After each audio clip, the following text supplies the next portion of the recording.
Welcome back to Mind Over Movies. It's me, Isaac. And it's me, Casey. Maybe we're gonna do something crazy. Talk about some movies. Talk about some film. Talk about some video games. Maybe. Whoa. Is that allowed? What the? Is that allowed? Maybe we're mind over entertainment. I don't know. Okay, I mean, I'm all for this because, this might be old news now, but like Cyberpunk 2077 came out a few weeks ago. Yeah, this is old news. But we're going to talk about it anyway. It's important. It's a controversy. Yeah, I've been looking forward to this game for a while because it's been giving me kind of like Blade Runner, like... Definitely. Just really fun, like, neo-noir vibes for a while now. And this game was announced back in, like, 2012, 2013. It was 13, I think, when the trailer came out. Yeah, and so it's just had an insane amount of hype on it. But it's been getting a lot of mixed reactions. And by mixed, I mean... Sony has officially, like, taken it off the PlayStation Store to let people get refunds. Right. Because it runs horribly. Horribly. Well, on last-gen consoles, at the very least. Like, that's the main thing that's going on, is, like, PS4 owners and Xbox One owners were essentially promised, like, a workable port of this game for last-generation consoles, but so far, it seems like the game does not run. No. It just simply doesn't work. Yeah. It started, the memes have started with people... taking like screen caps of like was like the first GTA game and being like just popped in Cyberpunk 2077. But I'm super surprised that it had all these delays because they were trying to make it, which I'm all for developers delaying a game to make it better, to make sure that it's gonna work. But it seems like they were just getting a lot of like pressure from the fans and probably the company. The business side of it was like, you need to release this thing and stop delaying it. And now that it's out, I can see why they kept delaying it, because I'm like, maybe you needed a couple more months to smooth everything over on this thing. And I don't know if a couple months would have solved it or not, but it definitely makes me resent the people that were basically screaming at them to just release it already. I'm just like, well, they did, and now we got a mess on our hands. They've lost so much money. It seems like every day I wake up and there's something new, like on my newsfeed about Cyberpunk. Like something else has happened, something else is going wrong with it, which is a darn shame, because I heard that the actual, looking past all the bugs and the crashes and everything, the story and the game is actually good, is what I've heard. Yeah, I've actually been playing it a little bit. I got it on PC because, well, I actually pre-ordered it, but I figured that it would run better on computer. I didn't know that it would be like the only platform in which you could play the game. Right. But I having played it, I've got to say, like, the story is really engaging, and I absolutely love the world. Like, I think that they've knocked it out of the park on that, and I would say even most story missions are like super good, and they run really well. The problem is, like, you jump into the open world part of the game and you're immediately going to experience like performance issues, and on top of that, just some of the worst AI I think I've seen in recent memory, because in a normal like done game, like if you have citizens out on the street, like they'll react organically to the world, like if you shoot someone, like everyone runs away or whatever. In Cyberpunk, it's fascinating, just like all the crazy stuff going on. The number one thing that happens for me is people and cars just like vanish. Like one time my companion was standing in the middle of the road and a car came up, and I was like, oh man, he's gonna get hit by a car. But as soon as the car reached him, it just like disappeared. Like it was like some Star Trek stuff. Like it just kind of like faded from existence and it was gone. And then the next car came and he was still standing there. That car disappeared too. They were just all despawning. And I saw this glitch this morning, where this guy like started shooting, and all the people started running away, and he like looked up at the sky, and then he looked back down, and all of the NPCs had disappeared because they're not programmed to be like real like NPCs. They're programmed to be set dressing. That's the problem with the game right now, is that it has a lot of like these I want to say like these, it's a gilded game because like on the surface they have very beautiful graphics and like a very populated world, but as soon as you like start digging into it at all, it's just a shit-filled center, unfortunately. Wow. Yeah, and it's really disheartening to play. Like I've actually decided that I'm probably going to put off playing it seriously for another month or so. Like they've already come out with patches, and I've noticed like a little bit of an improvement, but it's not enough yet. And honestly, I think by the time that they do fix this game up seriously, like it'll be way too little, way too late. Like their reputation is tanking by the day. Yeah. And I mean, it's just a very easy target right now. So, I mean, instead of that, like, RPG, I'm just sticking to a classic then. I've started replaying Fallout New Vegas, which is baby! the best. The best. My gosh. If you couldn't tell by now, you know, we're gamers. Fallout New Vegas is, the Fallout series in general is just, like, that's my favorite, like, game series. But, like, New Vegas, that's my favorite game of all time. I guess now you've started replaying it recently. Oh, yeah. Joining the Brotherhood of New Vegas elite fans. I really just have such fond memories of this game, watching like other people play it for a long time, and then finally my parents caving in and being like, oh yeah, you can play Fallout games now. It's like, yes. You know, I used to play around with the VAT system and just see like who I can like blow the head off of. Right, yeah. And New Vegas is awesome. You can do it to anyone. Yeah. It's great. Yeah, no, it's like the most pure form of like RPG that I've ever played. Everything's great about it. And I mean, the great thing about it is 10 years later, that's a game that works still, you know, that's still the game. Holds up. And the developers are like still answering like fan questions on like Tumblr and Twitter, I think. Like, it's really interesting to see how long this game has lived. Like, I think if people had doubts about it when it first came out, I don't think you could deny anymore that it's a classic. It's a certified classic. It's a certified classic, for sure. Yeah. I think even more than Fallout 3, this game has definitely. aged well. Like, I think as the years go on, people kind of realize that the Bethesda chapters of Fallout, like Fallout 3 and Fallout 4, and especially 76. Fallout 76, Woo! What a disaster. they don't hold up to that one Obsidian effort. Yeah. And you know, the coolest thing I found out, like, you know, Cyberpunk took 8 years to develop.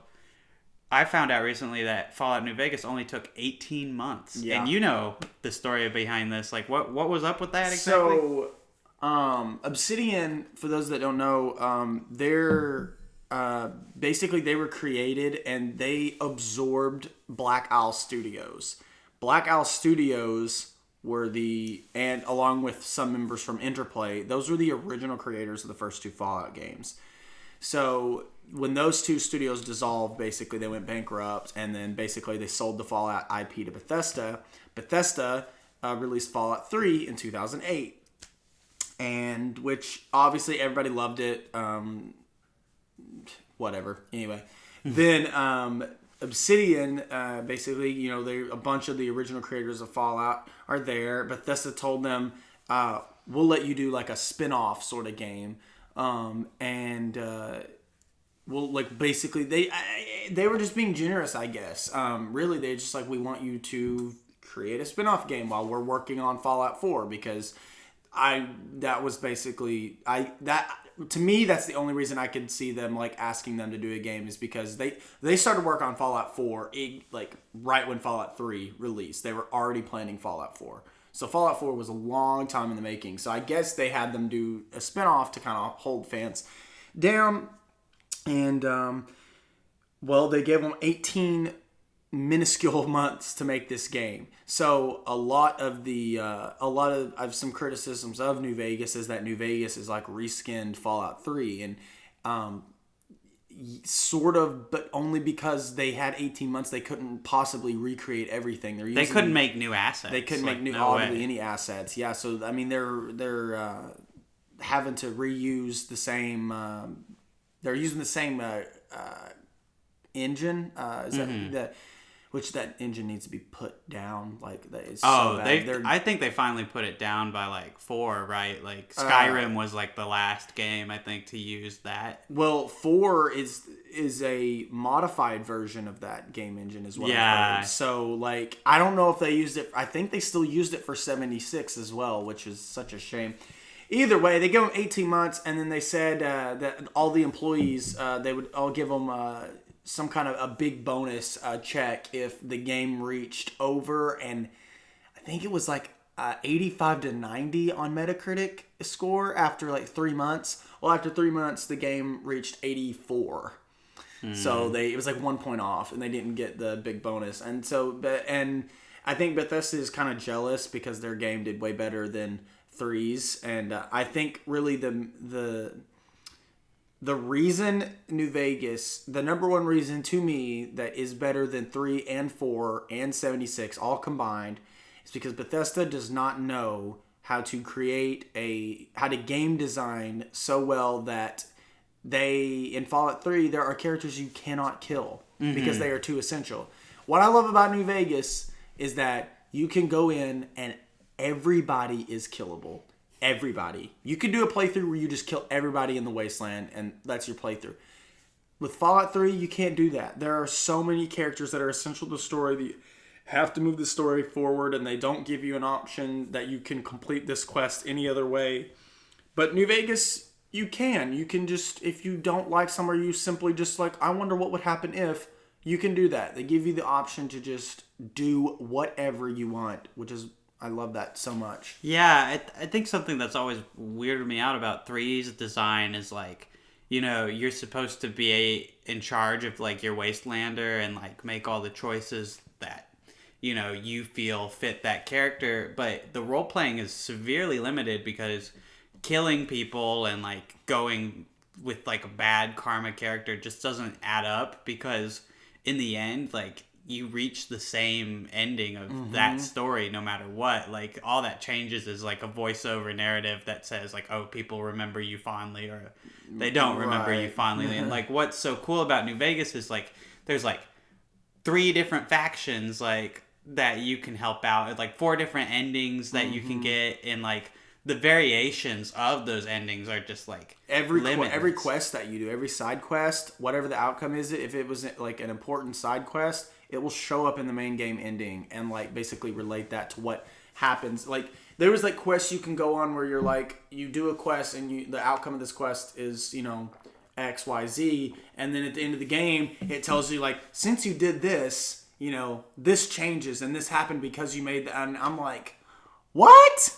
Really? Like, it's awesome. And it's incredible. Like, player choice just feels so real in New Vegas. And I mean, like, if people are going to call it like a reskin Fallout 3, then it's the best reskin mod I've ever seen in my life. Yeah. It's like a high budget, like, and it's much better, in my opinion. Like, oh my God, I think it's endlessly replayable. I'm having a blast doing that right now. I've been playing it when I first played it was 2012, I think. I've been playing it for 8 years, like just over and over and over again. I'm not bored of it yet, because with with mods, even some of the mods, like the community around New Vegas is such the most like wholesome, pure community ever, that they create lore friendly like story quest mods that work, that you can play, and they have quality of life improvements where they like the game won't crash as much, or you know, they do weaponry textured packs, and they just add all kinds of stuff in there to make it even more replayable. But the vanilla game itself, you could play 200 times and not get bored of it before you start using mods. There's so much. There's so much. I think it would probably take you like 300 hours to like do everything that New Vegas has to offer, which is probably insane. Played over 300 hours. There's still things that I just haven't done, like that I know I can do, but just haven't chose to do because there's so much more that I want to do. And for example, here's something really cool. In the casino, one of the casinos, I just figured this out yesterday. There is a an elevator in the tops that is locked and you need a key. So I searched the room but couldn't find the key. And I just kept thinking, I'm like, I have no idea where this key could be. I'll just Google it real quick. Where's the key to the sub-basement elevator? Turns out you can win the key from the hotel by winning 7,500 chips in the casino. Really? So that encourages the player to actually go and play blackjack and play roulette and play the slots machine and gamble, basically, and to get these 7,500 chips, and then they'll give you the key to that elevator, and then you get to see what's down there. It's things like that that's so cool. Like, you know, like reflecting on the game, I think I want to say there is one thing that I'll never do in Fallout New Vegas, sadly. I'm never going to learn how to play Caravan. That is a phrase that can be said by anybody who's ever played the game. Bro, we just peaked the mic so much with that. Okay. Well, I have been playing a lot of video games, but you know, in preparation for this episode, like I mostly watched movies related to David Fincher, but it is the week of Christmas, and I did get my jollies up, as they say, my jolly holidays. And I had a bit of a double feature yesterday. I watched Muppets, Christmas Carol, and Klaus. Have you seen Klaus? I have not. Oh my god, it is delightful. Okay. It's just I don't know how to describe it other than just saying it's warm and like makes me feel good. Right. And just like it's this like 2.5D style of animation that just looks amazing. And it's got a great cast too, which I'm surprised it's so good because you know, my girlfriend and I looked it up after like the movie was over, like who did this. And it's the guy behind Despicable Me and Smallfoot. Yeah. Like, what? I don't know. It got nominated for Academy Award, though. Or did it win the Academy Award? It didn't. I mean, anytime a Disney or Pixar movie comes out, like, it always loses. I don't remember what even came out last year, but I guarantee... Oh, Frozen 2. I bet it lost to Frozen 2. I don't remember with certainty. I don't either. Like, that feels like a year ago, the Oscars. But I do know that it was nominated, and there was a lot of talk about it. I never did see Frozen 2 either. It's not worth it. Really? Well, I didn't. Uh-oh, Frozen 2 hot take. Well, I mean, I don't... If this is a hot take, I'm sorry, but like it's not even as good as the first one, and I don't really enjoy the first one that much. They disproved the infamous Tarzan theory, which I thought was way more interesting than what the actual story in Frozen 2 was. Like the theory that their parents end up being Tarzan's parents. Yeah. And, like, that's funny that like so many people like, you know, pushed that forward and it ended up being more interesting than whatever answers they had. Literally. Yeah. It was because when I started watching it, I was like, oh, the story's about her parents, and then there's this whole story about it, and I'm like, and then the creator came out and basically said, like, I'm sorry, that's not true. We didn't know that the pictures look so much alike. Sometimes we reuse things, and I'm just like, you could have just leaned into it. You could have just leaned into it and made, I don't know. So, by the way, I was wrong. I fact-checked myself. Toy Story 4 is the Disney Pixar sequel that ended up winning the Oscars. Frozen 2 wasn't even nominated. It was nominated for Into the Unknown. For Best Original Song, and then that was it. But, I mean, seriously, watch Klaus. Really, really delightful. Like, and also, Christmas is coming up. Also, you cannot go wrong with Muppets Christmas Carol. Oh, I mean, just definitely. like any of those 90s Muppets movies, like they're not masterpieces or anything, but like, I don't know. I grew up with them and they're still so enchanting. Like, I especially love Muppet Treasure Island. That's what I was about to say. That's my favorite one. That's the best one. Like, yeah. And the thing that's so endearing about those movies is like the actors in them are like giving like their Oscar-worthy performances to like the Muppets. Like Tim Curry is like killing it in Treasure Island, and Michael Caine's all like, I love Christmas so much. Thank you, Kermit the Frog. You really taught me how to change my life. How to change my life. Give Tiny Tim my best. Was that a pretty bad Michael Caine? It was an alright Michael Caine. I actually, it's not too bad. Met this guy. who had a tangerine. Had a tangerine. Some people just want to watch the world burn. He was looking for tangerines. He was looking for a tangerine, and I said, "You are in the wrong part of this Walmart." Of this Walmart. Oh gosh. Anyway, David Fincher made a movie. He made 12 movies, I think. Whoa! But very recently, he decided made a after movie. 6 years that he was done messing around with Netflix shows. He's like, I'm gonna make a movie that I was gonna make 20 years ago, but didn't get to, and that's Mank. That's Mank. Which is about the co-author of Citizen Kane, and is based on this controversy that was brought forward in the 70s that Orson Welles had maybe tried to cheat Herman Mankiewicz out of a screenwriting credit. And needless to say, it's a very interesting choice for the director because he's marked by mostly thrillers in his catalog, you know. Yeah.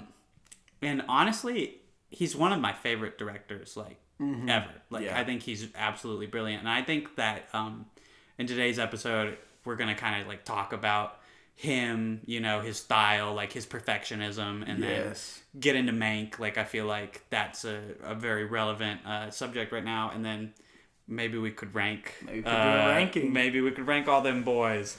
I'll admit that I haven't seen The Curious Incident of Benjamin Button, or is it The Curious Case? Curious Case. I'm thinking of Curious Incident of the Dog in the Nighttime.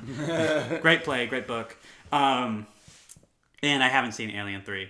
Okay. I've actually always stopped watching the series to the point of Aliens. I mean, I watched Prometheus and Covenant, but those don't count. Yeah. Those right. are crap. But anyway, what's so interesting about Fincher is I don't think there's anyone in Hollywood who seems to have such a specific vision and then do as many takes or do what it takes to capture it perfectly. I heard this interview with Tyler Perry, who's surprisingly good in Gone Girl. Oh my god, yeah. I always forget he's in there, and then when I rewatch Gone Girl, I see him and I'm like, oh my god, and he's doing an amazing job. He's a fantastic I know. dramatic actor. But he was talking about his directorial style versus David Fincher's, and he was like, so we were doing one scene, and we did 30 takes for it, and it was a minute-long scene. And for the Medea movies, what I do is 30 takes is the whole movie. That's all it takes to get there. And I think that's so telling of David Fincher's style and standard versus a lot of other directors. I think most directors in Hollywood would probably give it a good 3 or 4 and then call it, other than a very difficult scene to shoot. I don't see why they would take so long. And I don't know. I've just always found him really fascinating for that reason. Just what a perfectionist he is. Do you think that works in his favor? Or? Definitely, because he's a perfectionist. He's looking for I heard on one interview he said by take 20 or 25 the actors are actually ready to really give their real performance, and they're out of their head. They're out of everything, and I've heard some directors. It sounds like such an absurd number of takes to get to that point. I know. And I mean, I've heard some directors disagree vehemently with doing multiple takes. You have the infamous story of Stanley Kubrick with his amount of takes, especially in The Shining with the actress, I forget her name. Shelley Duvall. She's quite literally suffered from that film set with how many takes they did of she had hair loss and major stress issues on set. It sounds pretty bad, right? Actually. But I don't think David Fincher takes it to that level of extremism where he's doing I think the record number in The Shining was near to 100 takes of a scene, but Fincher's like, 30, 35 is a good, which that's still a lot. That is a lot of work. But the actors always seem to admire him because, he could do like all this hard work. But then when the movie comes out, I know that every time, with the exception of Alien 3, because we'll get into that production history, but I know that when David Fincher comes out with a movie, I know that it's exactly what he wanted because it's his vision. He's a perfectionist, so I know that when that movie releases, it is releasing the way he intended to make it, way he intended to do it, everything. So when I watch it, I'm like, wow, the take's paid off because this actor's doing brilliantly. These shots are immaculate. Like everything is like perfect here, and I know it's basically the outcome of him wanting everything to be just perfect because I can tell he's like somebody who sees everything in his head and he's like, it has to be this way. I want it to be this way. And then you best not argue with him, I guess, because he knows what he's talking about. He's got 10 films that'll back him up on that.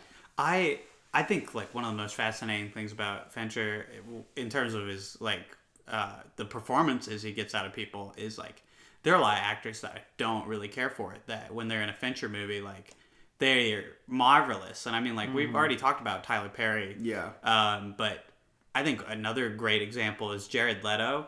Like he's been in Fight Club and Panic Room, a lot more prominently in Panic Room, and he's giving fantastic performances in each of those movies. Like I think Fincher is one of those directors that actually knows how to play to his actors' like strengths, because I think with character actors like Jared Leto, they often get like misused and like some idiot, maybe the director of Suicide Squad, for example, will just let them like have free reign to the point where it's detrimental to the film.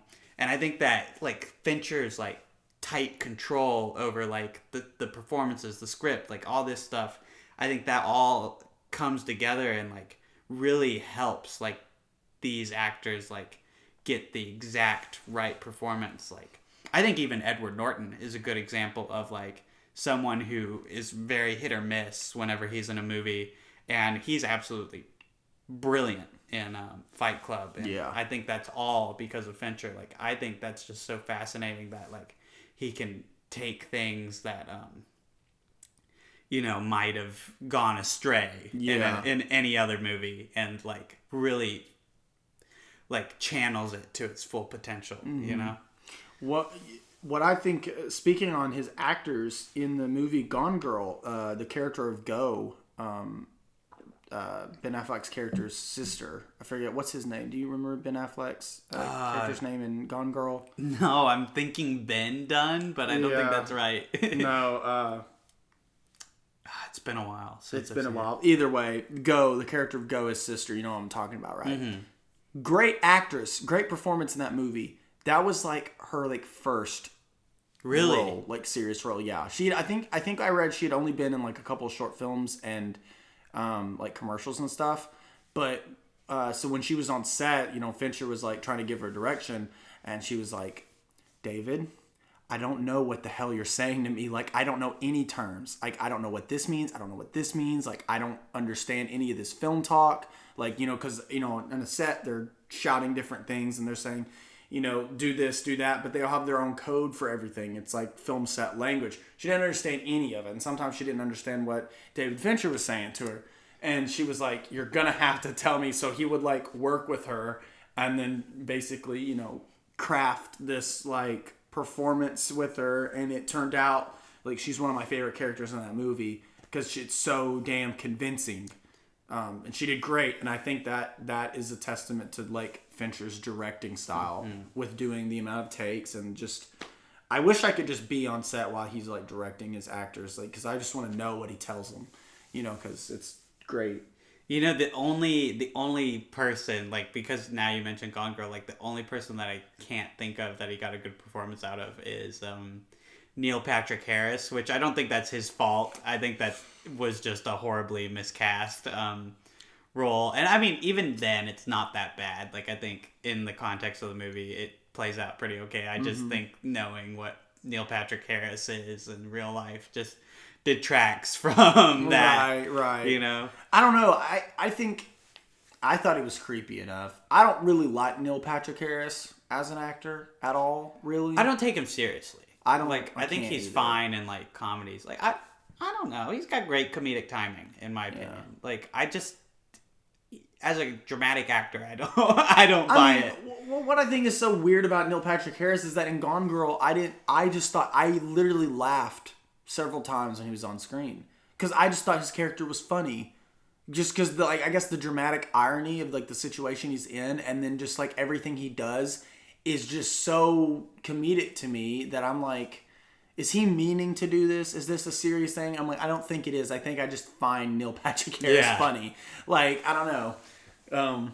I totally get that. Like weird stuff. I just can't take him seriously. But it's very interesting, like, how over the years, like, David Fincher has proved himself a master at suspense, but yet in his most recent movie, he's kind of broken away from that. Mank, which just came out, is not in any way the traditional thriller that Fincher's done. And I mean, I know that there's Benjamin Button, which is more of a dramatic romance kind of movie. Definitely. But Mank is the first one that I've seen from him that didn't have me, like, on the edge of my seat. Yeah. And that was kind of an interesting change of pace. I know that this is a passion project for him because, you know, his father died after he wrote the screenplay, and they never got around to filming it, you know, when they wanted to. So this is, like, something like a 30-year-old script now being put to film. And it's very interesting to watch from that regard because it's surprisingly modern feeling. Yes. Like, you've seen it, right? Yeah, yeah, of course. I loved it.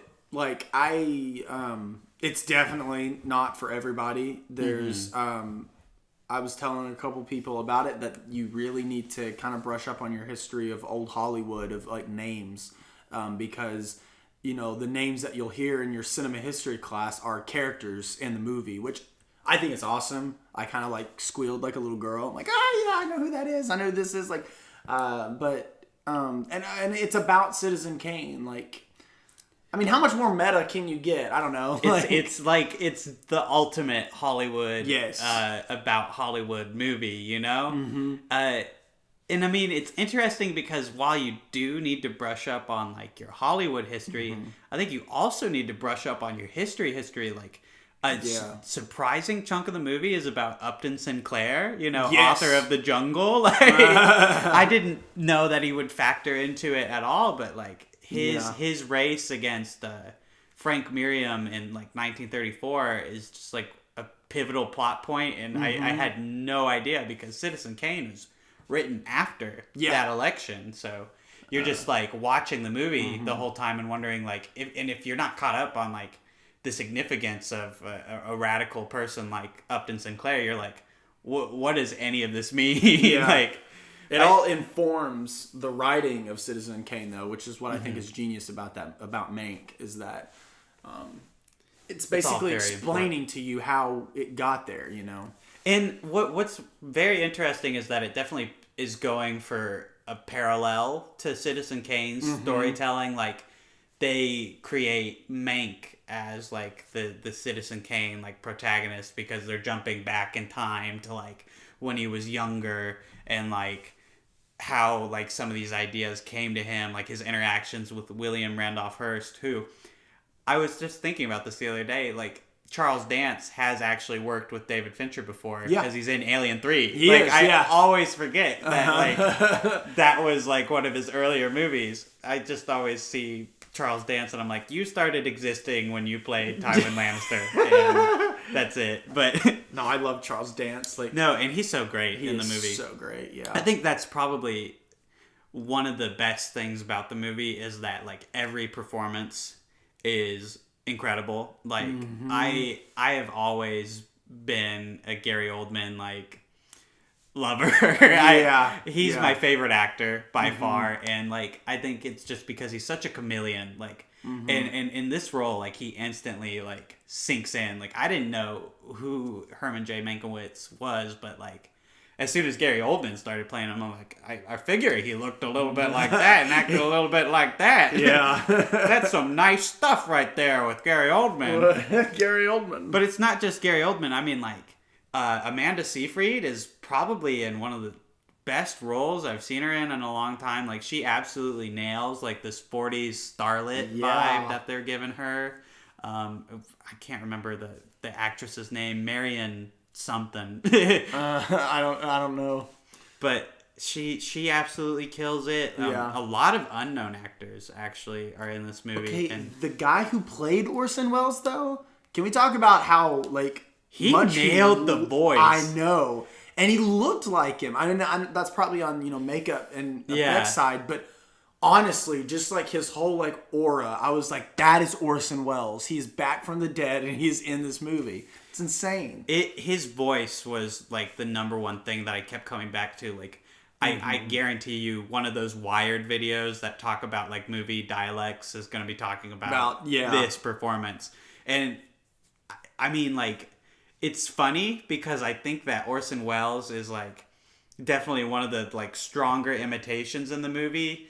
But I think it's also maybe one of the movie's weaker points is like, Mank is such a serious film, but when the Orson Welles aspect comes into it, it becomes like comical to me. I don't know, like he's just so like over the top in this movie, and it was kind of disheartening to see because the controversy about Orson Welles being like an attention-seeking screenwriter has been disproved in not even in recent years.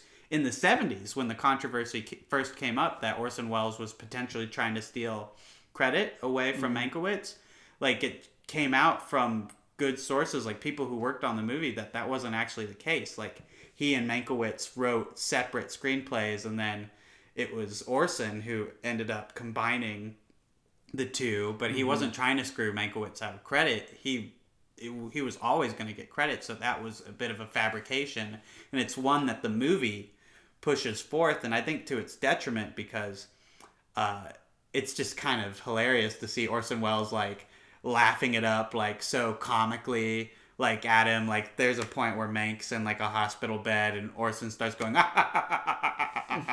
that, you know? Yeah. And it's just, it feels a bit silly because the script is like 30 years old, and I know if your dad writes a screenplay and he dies and you don't get to film it, you don't touch the screenplay or anything, but it just feels like outdated in a way that it didn't really need to be. Yeah. Or at least that was my main problem with it, is like, for such a historically accurate and rich movie, it felt like where the conflict came in, or like where the controversy that they wanted to like mainly address came in, that they didn't handle it the best way they could, or like they just didn't bring the kind of attention to detail and like love that they brought to the rest of the movie.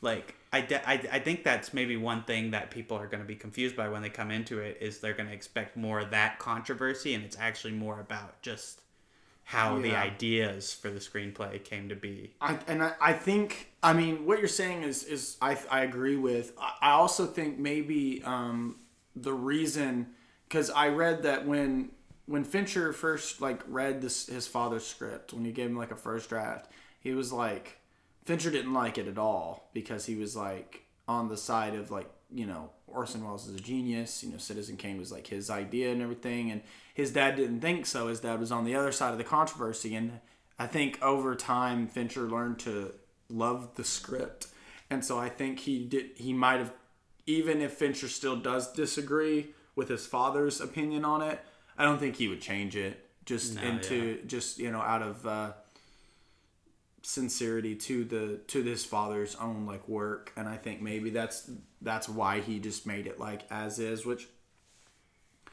could be hurtful, could be not, people could look past that. I don't know. I definitely do think that, like, of all the aspects of this movie, like the cinematography, the performance, the directing, like, it's all fantastic. I think that the weakest element does end up being the script a lot of the times, because I think a Letterboxd review put it best for me. It's the sexy kind of boring, where like if you follow along, like, you can be really intrigued by it, but, like, the movie is definitely working against itself by starting off so disoriented, I feel like. Yeah. Like, I don't know if you experienced this, but when I first started watching it for, like, at least, like, 30 minutes, I felt like kind of I'd been dropped into a movie, like, an hour late. Yeah, that's what a lot of people have said, that it's kind of, it starts in the middle of just, crazy stuff. And I kind of felt the same way. I was having trouble finding my footing, but once I did, I thoroughly enjoyed the rest of the ride. And I mean, can we talk about that? I mean, I don't want to talk about it too much. I don't want to spoil it, but let's just, that dinner party scene. That, I keep thinking about that, like, I know. With the bet and with everything going on, like, no, you're talking about the dinner party. At the end when he comes in drunk, and then he's like, he tells the story of the organ, what was it? The organ? The pipe organ. Oh, crap. The monkey and the pipe organ or something like that. I don't know, that story. It was riveting at the time. I know. Trust me, it had my full attention. Listen, guys, our memories are not the best, but trust me, the scene is killer. Like, all the dinner party scenes, like, honestly, all of the times that there was food and or drink involved, I know, right? It was a riveting movie. Yes. I loved it. Especially when they're for the birthday scene around the middle of the movie, and they're all sitting there, and the dialogue in this movie, though, I think the strongest part about the script is the dialogue. Yes. Every line said by a character is the wittiest thing I've ever heard. It's so sharp. Yes. Like, Mank himself is, like, just pulling all these, like, classic, like, phrases, like these French phrases, these Latin phrases, these, like, old parables, Cervantes, like, poems. Like, he's just so well, like, versed in, like, everything. And, like, you can feel it just, like, popping off the page that, like, this person's brilliant, and then it's done even better by, like, the actors who just take it to the next level. Like, I absolutely love all the scenes where people are talking to each other. Yeah. It's just fascinating. Yeah. And, like, even boring things, like not boring, but, like, something that you would think of as less exciting, like the politics of, like, MGM Studios was made exciting by, like, the banter between Mank and, like, the people around him and the studio heads. It's just so interesting. And I think that's something that the movie could have used a lot more of, is maybe just, like, these, like, very dialogue heavy conversations, because a lot of times it did feel like they would opt away from that and instead go for, like, showing and not telling. Like, I'm not sure that we needed to see the car accident that it broke his leg. I feel like that could have been a dialogue as well. But I mean, that's just getting nitpicky at that point, I guess. But I don't know. It's a good nitpick where I'm like, I wanted to see more of that because it was so well done. Like, I absolutely agree with you. The dialogue is, like, one of the best parts. Right. I'm definitely rewatching it. Like, I'm gonna rewatch it sometime soon, because I definitely know I missed a couple things in there, and I want to go back and rewatch it. And I don't know, man. I loved it. It's not Fincher's best, I don't believe. But my God, he knows how to basically navigate genres. It was so interesting to see him take on, like, a Hollywood biopic, and I think that he's proven himself just a master filmmaker, because this is a hell of a Hollywood biopic, right. I think the concept of a biopic is usually pretty hit or miss, and to see someone of Fincher's caliber take it on and do it so well, I'm excited for anything the guy does.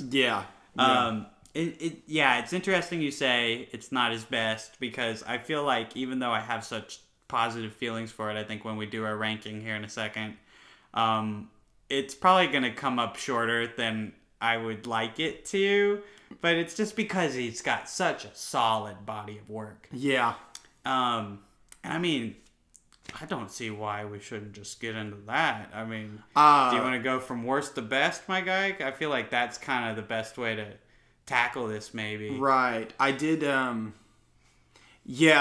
are some things that I want to say about each movie, though. I feel like this is the best way to kind of get into, like, how he directs each movie, and just some cool little things. Because There's a documentary on Alien 3 that I really want to watch, but I cannot find it. Apparently, it's only in the Alien quadrilogy set, which I have, but my Blu-ray player is not working right now. Oh, no. So I need to get a new Blu-ray player so I can watch this documentary. Man, just come over here. I've got a PlayStation 4 right there. Plays Blu-rays. Dude, because we need to watch, because it's like a 2-hour documentary talking about how the studio basically meddled. For those of you who don't know, I mean, you probably know, Alien 3 is a disaster of a movie. And David Fincher, it was his directorial debut.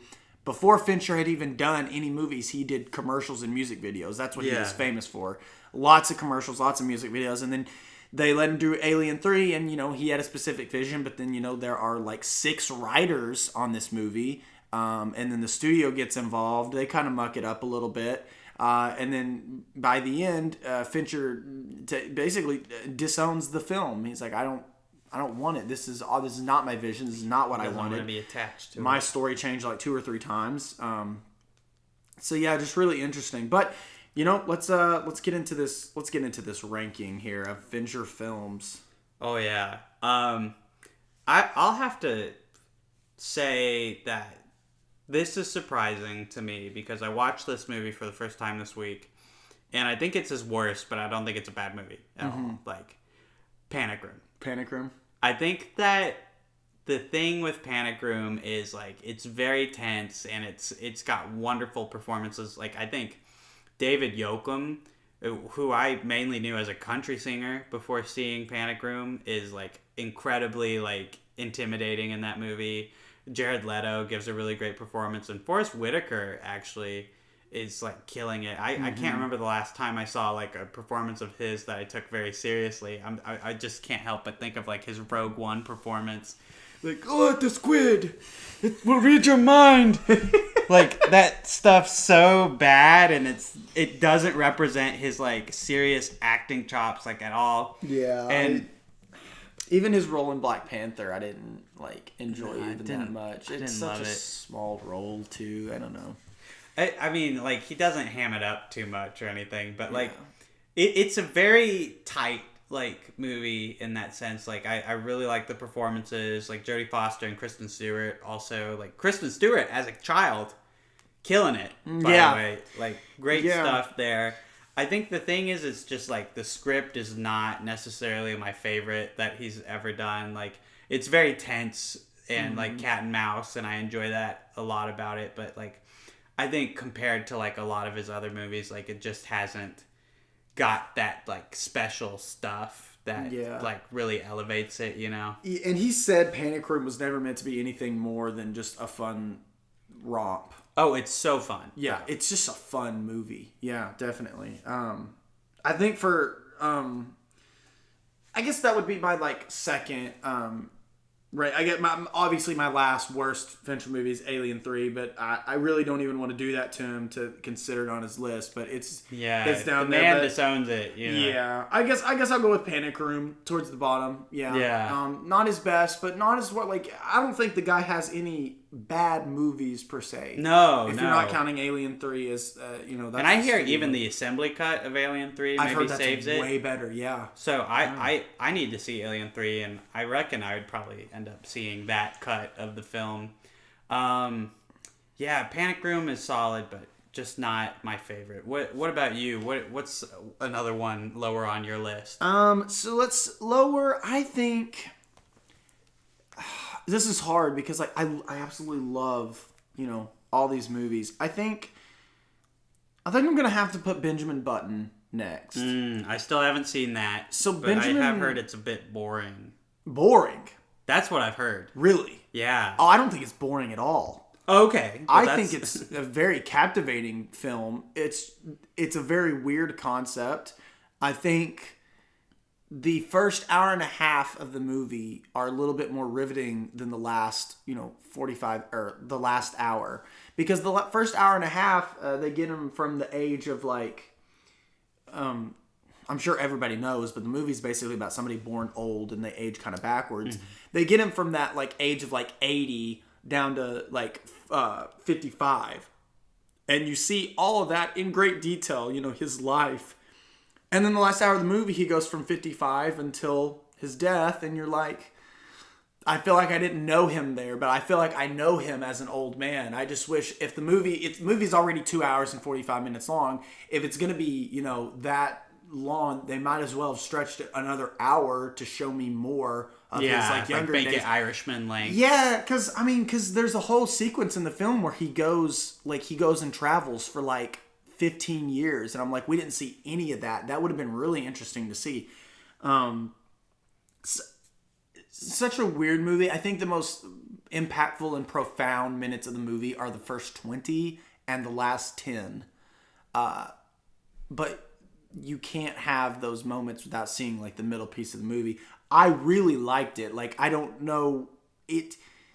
When I was about to watch it, I thought, how can Fincher make this his own? And then it starts, and I'm like, okay, I kind of see this. I guess really, multiple people could have directed Benjamin Button, but nobody could have directed. It's the same thing I said about Mank. Anybody could have directed it. Nobody could have directed it better than David Fincher, though. Yeah.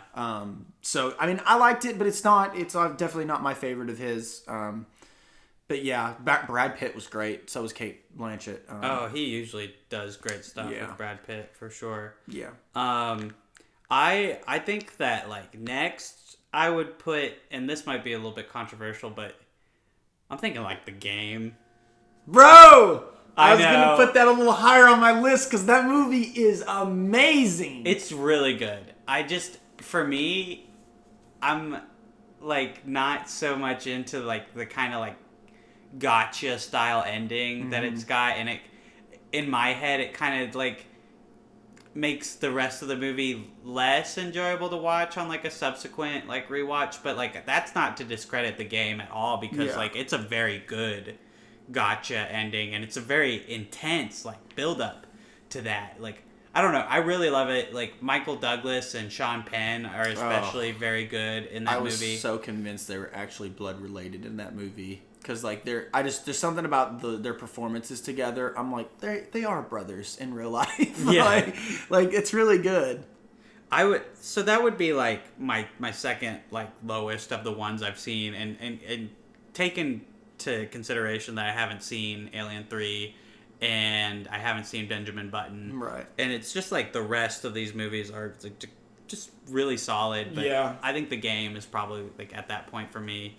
What would it be on your list? Are you thinking top 3 even, or? No, not top 3, but definitely. I don't know. I feel here's something interesting about The Game. I've heard some people think The Game is one big giant joke. It's a joke that David Fincher just played on everybody because, and I can kind of see how it is. It's some people are this movie is a straight up comedy. It's David Fincher playing a joke on, theater audiences, on, basically, the industry, I guess. Which is really interesting if you think about it. If you think about it, it's kind of campy in places, and it's kind of, and it's got that gotcha ending where you're and then you look at who directed it, and you're thinking, my first thought was, is this a joke? And then, but I'm this movie is so good, though it's done so well, and I started thinking I think it's a writer's joke. It's an inside joke among writers, because it reminds me you basically see this dude's character arc. I remember one of the ending lines was we were worried about you there for a minute, buddy. It's the whole point of a story is to see characters grow, and it's the people who played this giant prank on him was basically just to accelerate his character arc to become a good person, Yeah, it's really, very meta in that sense. No, yeah. I really like that aspect of it, and I don't know, maybe I need to rewatch it with that kind of lens of it maybe being an industry joke or a meta thing, because I like it a lot. I just right now in my head, a lot of these other movies kind of outrank it in terms of my enjoyment. Right. But I think for my spot there, I think it probably, this might be a bit controversial. It probably is going to be a little bit. I think 7 really is going to go a little bit lower. Yeah, because can you remember anything in that movie besides the last 30 minutes. Oh, so much, because honestly, 7's in my top 3. Oh, I really? love 7. Like, I love it from the intro with the Trent Reznor music, like that, you bring me closer to God, and like all that stuff. Yeah. And then, you know, Brad Pitt and Gwyneth Paltrow like live by that like train that's insufferable. I love that, like, Morgan Freeman's got his little like library study that he goes to. I don't know. I think 7's actually one of my favorite Fincher movies, so I'm gonna counter you and say that while the last 30 minutes are very exciting and usually what people remember, I think the whole film is well crafted and well paced. But like I totally get what you're saying. Like, Yeah. all the like most of the like excitement and the chase happens like towards the end, but you forget like there is a ton of stuff in the middle of the movie. Like, they almost catch him at one point and he's wearing like that black like trench coat, and I'm just thinking of some of my favorite shots from that movie. Or like Brad Pitt like out in the rain, and like this mystery like gunman has his like gun up to his head, and I do remember like that. you don't know what he's doing because he lets Brad Pitt go, and it's like, what is going on here? Yeah. And just all these like killings, like, you know, I'm not a gore hound or anything, but in 7 I love just like as you go from kill to kill, like how creative like the next one is gonna be. I do remember the lust one. The Yeah. lust kill is ingrained in my memory, and so is gluttony. That one was pretty horrific to see. And Sloth. Sloth was No, all of them.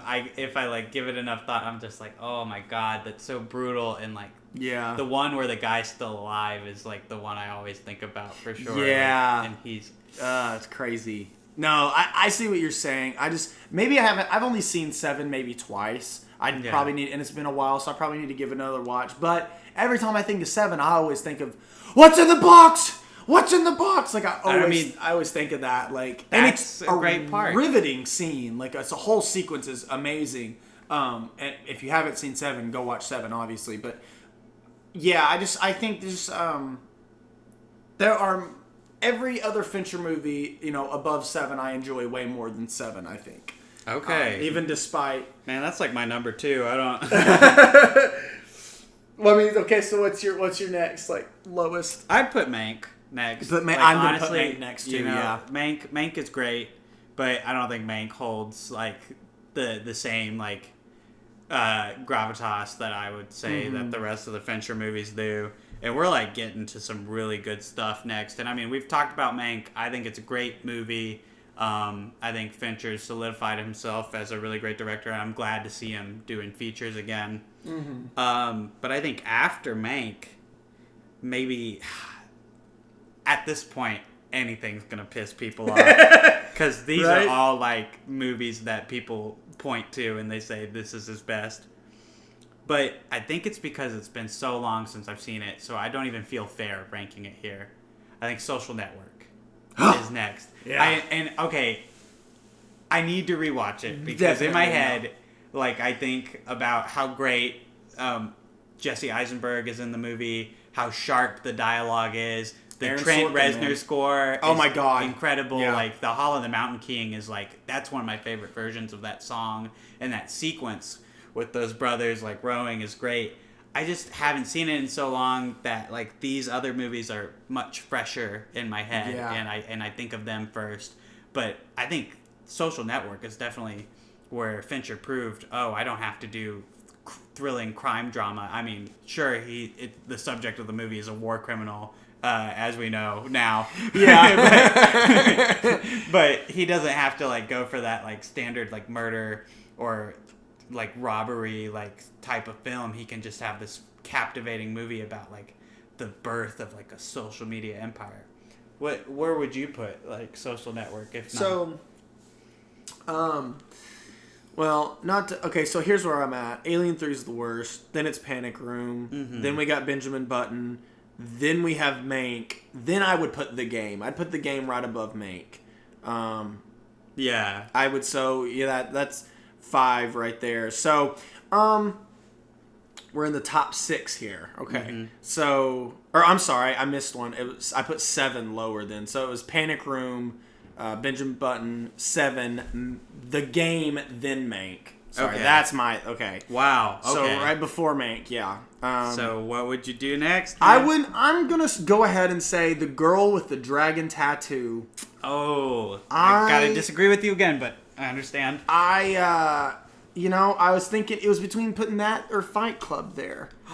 Not Fight Club. Yeah, Fight Club, dude. Because I mean, I love both of them to death. Let me tell you, the girl with the dragon tattoo. That movie is like my favorite like detective movie like now like ever. Like that's got the greatest mystery, I think. One of the greatest mysteries at least like ever. It's based off of definitely my favorite like mystery thriller book. The original Girl with the Dragon Tattoo book like hooked me from like page 90, and it's like 600 like something pages long. Yeah. And it's such a fast read. And what I love about the movie is it's so faithful and like adapts it so well. Like Lisbeth Salander and Mikkel Blomkvist are both done so well. And like all the performances, really. Like Christopher Plummer really kills it. Oh god, yeah. Stellan Skarsgård is fantastic. Although I will say in the movie he's a little bit more obvious than his book counterpart, but like it's totally fine. It's totally fine. I love what he started doing, and I think the biggest crime and something that will always hold that movie back for me is that he didn't get to do his trilogy. I know. I hate amazing. That. I think Girl with the Dragon Tattoo would feel a lot more complete if we got to see the movies that came next. But I will say the ending luckily gives you a bit of finality with Lisbeth like riding off like just that. Just a bit. I just hate studios. I hate Hollywood for this reason that Fincher doing a trilogy. Like my favorite concept of film is like a trilogy of films that are like complete. Like it's a complete story and it's a journey. It's why I love like it's not a trilogy obviously, but the Harry Potter series. I love going on that journey. I love the new Planet of the Apes trilogy, the Dark Knight trilogy, even though the third one's not that great. Either way, Lord of the Rings, everything. And he didn't get to do that. And David Fincher doing a trilogy I would explode. The man said he would never do a sequel again after Alien 3, and in that instance, he did cast a curse on himself, and I guess so. I don't know. So. I don't know, but I would have loved to see.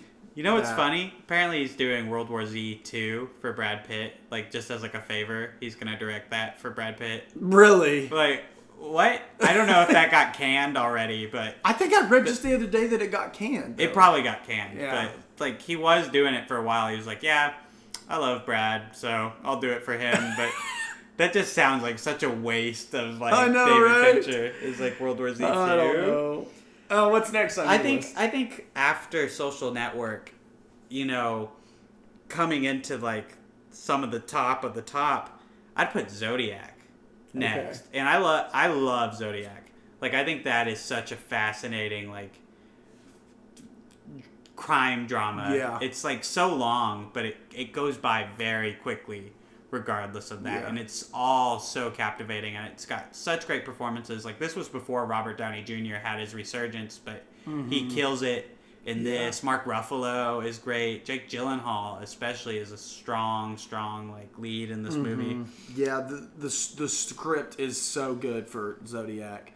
And I think it's Zodiac to me is the most Fincher movie of Fincher movies, like in my opinion, because just everything about it, the score, the cinematography, the freaking the coloring, the editing and the color, the lighting, like everything, it just screams David Fincher. And and the fact that it's it's so long, I love that. I love it so much. I could watch if you threw it up on the screen right now.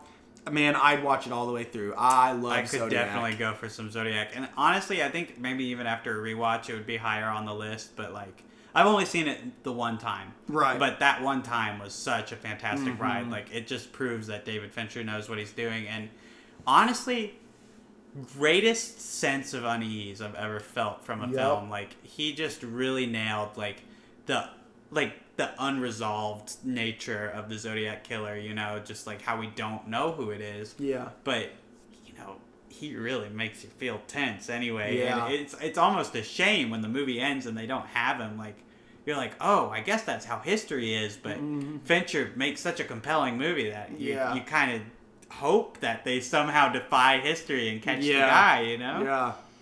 But, yeah, I mean, I really like Zodiac, but I would say compared to these next 4 movies, I like them a little bit more. Where would you have Zodiac on your list? I think Zodiac's going a little bit higher, because after Girl with the Dragon Tattoo, I'm going to have to say Fight Club is next. Fight Club at number 5 for you? Yeah, well, number 4, technically. Oh, right. You...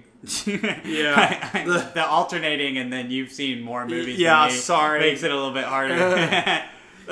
Yeah, Fight Club. I mean, I like Fight Club. Now, I definitely need to rewatch Fight Club. It has been a hot minute since I've watched it. But every video essay on YouTube I've watched, Fight Club always makes its way into there somehow. They always find a way to talk about Fight Club or something.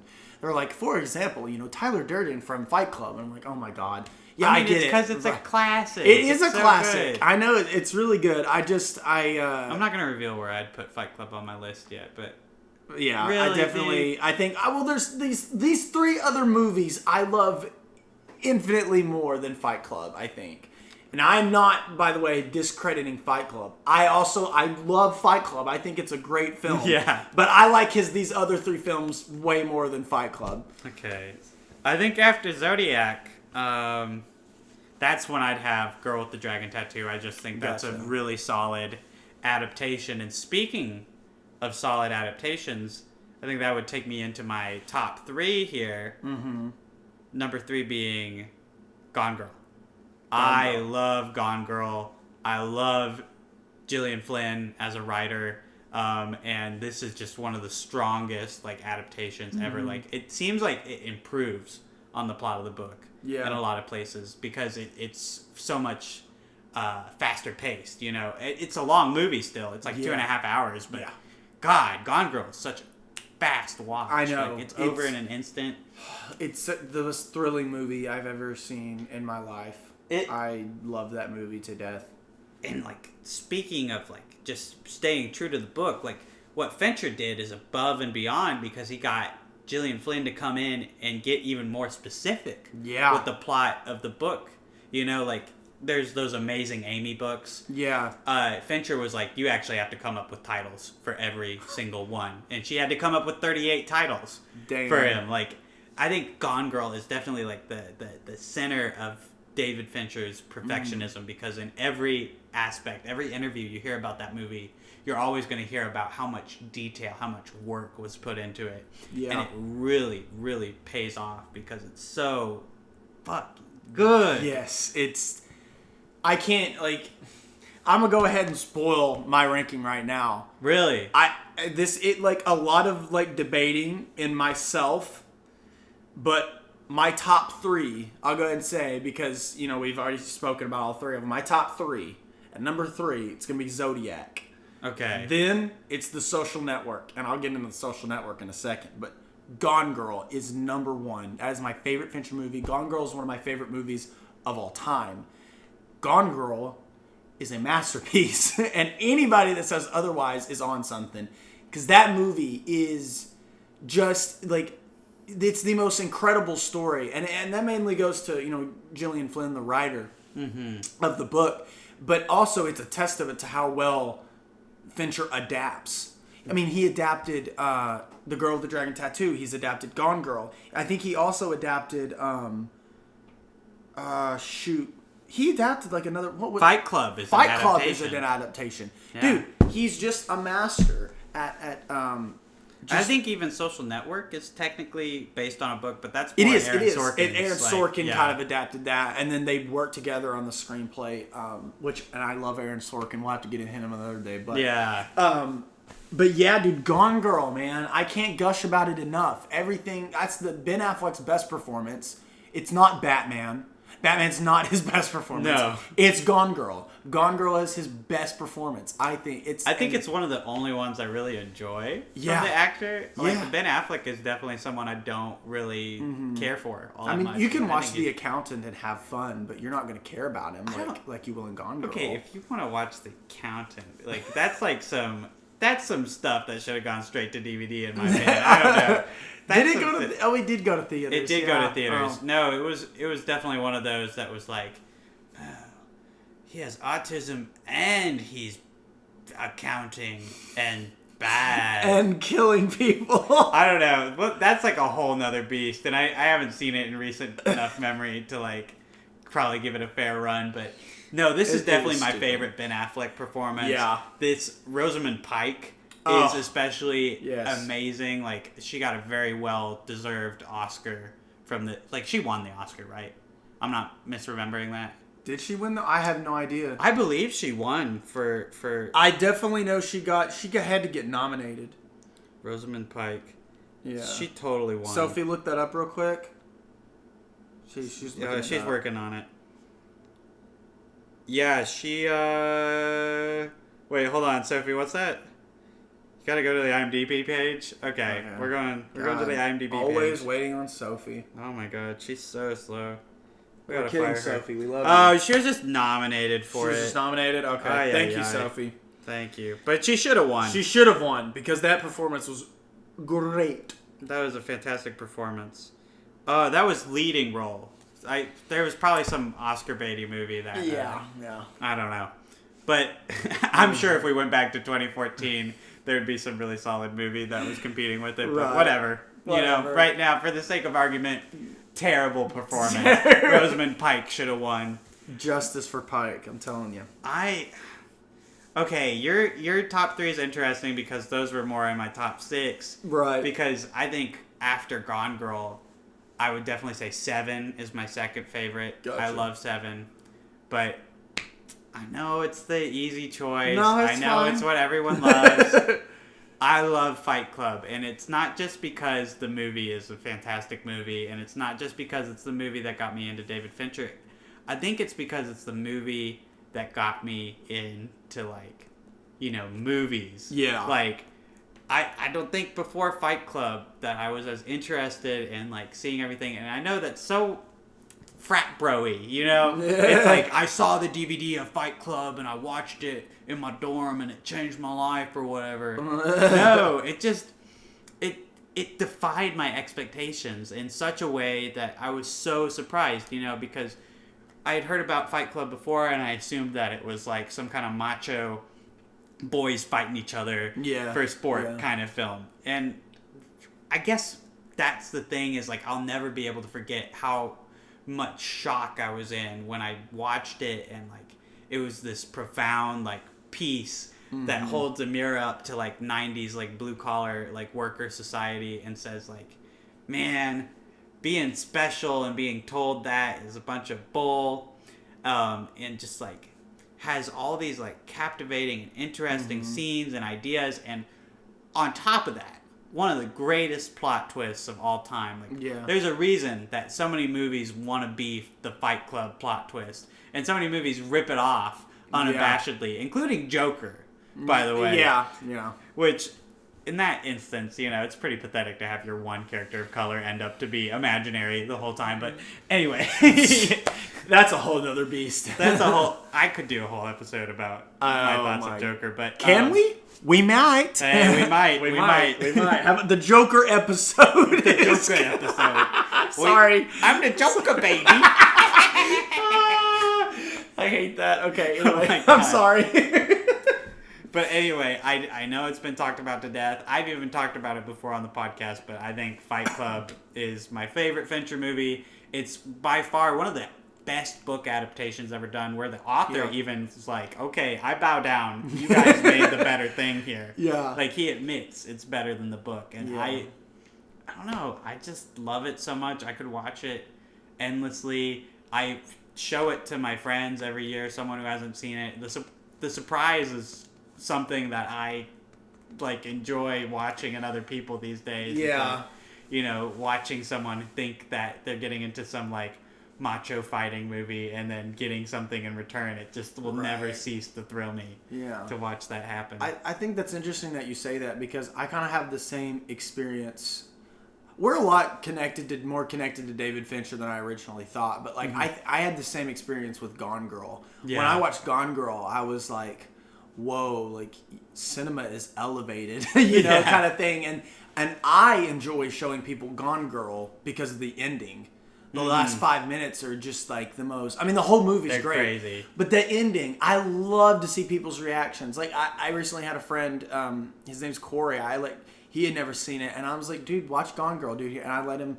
Actually, didn't let him borrow that one, but he found it on you cheap son of a gun. I know. Didn't let him borrow Gone Girl. He's like, I can find it on the PlayStation Store. I'm like, all right, whatever. So anyway, he rented it or whatever, and then he called me, and he's like, bro, I just watched Gone Girl, and I could hear him like walking around his house, and he was like getting like some food or something. He's like, dude, what the hell, dude? Like, what was that? And he was freaking out, and I loved it because I'm like, yes, that's exactly what I did when I watched Gone Girl. So, I don't know, hats off to you, Fincher, but like your movies are endlessly rewatchable, and it makes you want to show them to people. Like, if anybody came up to me and said, I haven't seen Gone Girl, I'm like, sit down. We're watching it. Like, I'll watch it with you. That movie's...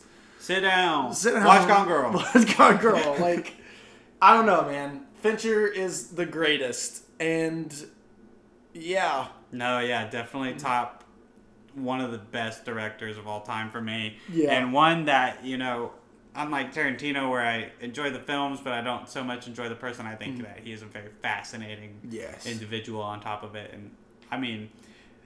This is already our longest episode yet, but that's just a testament to how much I feel like we could both talk about Fincher. And I guess we're nearing. I guess how long have we been going for? We've been going about an hour 15, my guy. Ooh, okay. So I'll just say, if you have a ranking of your favorite Fincher movies, I'd love to see them. Tweet at us or respond in the comments, however you're enjoying this episode, which you are been so kind to enjoy. Truly, like I don't know if we talk about it enough, but we really appreciate every listener and every person who responds to us. Like, it's just so awesome to be getting support for this, and we'll definitely never shut up about movies if there's anyone out there who wants to hear what we have to say. Definitely. We appreciate all of y'all. We have a couple of little special episodes planned in the near future, and I think you'll enjoy them. I think they'll enjoy the next episode. The next episode will be fun. We've got something pretty special planned for the end of the year, but with the twist, with the twist. But no. Before we go, I would like to tell one small story that I heard about Fincher that I should have brought up at the beginning of the podcast. Oh yeah, I think close out with something. I think it's a great closer. In 1999, on December 31st, everybody was freaking out about Y2K. And David Fincher and Brad Pitt and one of their other friends were in Mexico. And they were basically celebrating. Everybody didn't know. Like, they thought really the world was going to end. But so they went down kind of out of the way at a Mexico beach. And... they were counting down the new year, and it got to, the clock struck into January 1st, and the lights went out all around them. And they were like, what just happened? And then a bunch of federales pull up and basically start arresting their friend. And David Fincher and Brad Pitt's freaking out. He's like, you cannot do this. Like, what the hell are you doing?